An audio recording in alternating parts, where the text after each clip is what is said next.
I'm here at Florida Southwestern to talk about the 4D framework for AI fluency, which is an approach to thinking about AI in ways that are effective, efficient, ethical, and safe that I developed along with Professor Joseph Feller at the University College Cork in Ireland.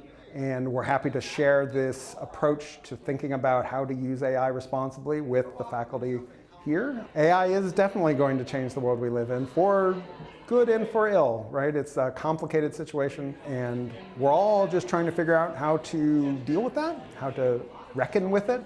And that's been my work for the past 3 years, is really working on how to think about its impact on not just art and design education, but education, entrepreneurship, business, all those worlds. We live in a world where the traditional, everything that's made education great and useful for a long time is under disruptive impact, right? AI is changing the way students think and learn, again, in good ways and in bad ways. And it's, for us to respond as educators, we're going to have to change the ways we teach and we think about teaching.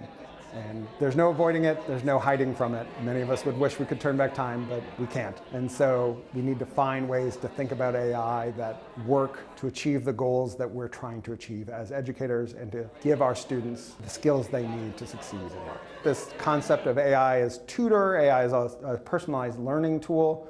I've seen good evidence of that in my own classes, and there's some really cool things that are happening in that space. The flip side of it is it can become an easy button, right? The students offload their critical thinking, they don't develop grit, right? The ability to actually get things done. And so we need to find ways to take advantage of where AI can raise the floor for students without lowering the ceiling of our expectations.